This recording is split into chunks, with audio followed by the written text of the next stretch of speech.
গ্রেপ্তার হওয়া মুখ্যমন্ত্রী অরবিন্দ কেজরিওয়াল দুর্নীতির বিরুদ্ধে লড়াই করে দিল্লি দখল করতে সক্ষম হয়েছিলেন। অথচ তখন বিজেপি কংগ্রেসের মতো জাতীয় দলকে হারিয়ে দিল্লি সরকারে এসেছিলেন। তিনি 2012 সালে আপ প্রতিষ্ঠা করার পর দুর্নীতিগ্রস্ত নেতাদের এক লিস্ট বানিয়েছিলেন। সেই লিস্টে কংগ্রেস, বিজেপি, সপা, বিএসপি, এনসিপি সহ বড় বড় সব রাজনৈতিক দলের নেতাদের নাম ছিল। এর মধ্যে নীতিন গাডকারি, অনুরাগ ঠাকুর, রাহুল, মায়াবতী, মুলায়ম সিং যাদব, জগনমোহন রেড্ডি সহ বড় বড় নাম রয়েছিল। আজ যদি মুখ্যমন্ত্রীকে বলা হয় যে আপনি একটি দুর্নীতিগ্রস্ত নেতার নামের লিস্ট বানান, তখন স্বাভাবিকভাবেই নিজের নামটিও ওনাকে রাখতে হবে। এখন প্রশ্ন হলো যে বিরোধীরা প্রশ্ন তুলছেন যে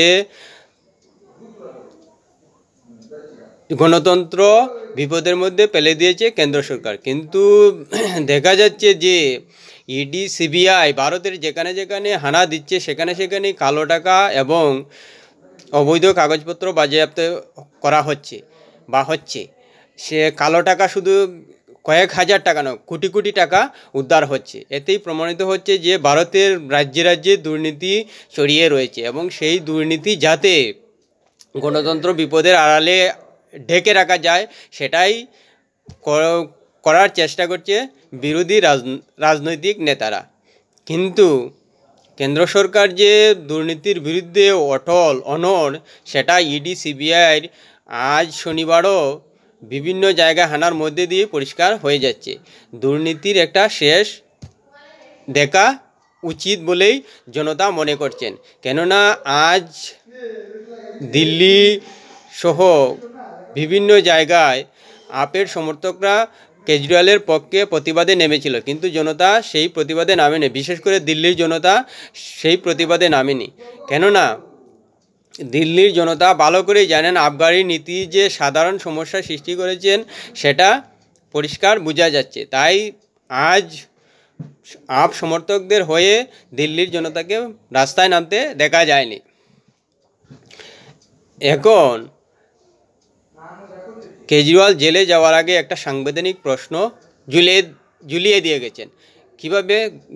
বিরোধীরা বলছেন যে একজন সাংবিধানিক পদে থাকা মুখ্যমন্ত্রীকে জেলে ঢুকিয়ে দিয়ে ইতিহাস সৃষ্টি করেছে ইডি, অথচ সেই ইতিহাস সৃষ্টি করার মূল কারিগর কিন্তু কেজরিওয়াল নিজেই। কেননা তিনি জেলে যাওয়ার আগে পর্যাপ্ত সময় পেয়েছিলেন মুখ্যমন্ত্রী পদ থেকে ইস্তফা দিয়ে এবং দলের কাউকে সেই পদে বসাতে।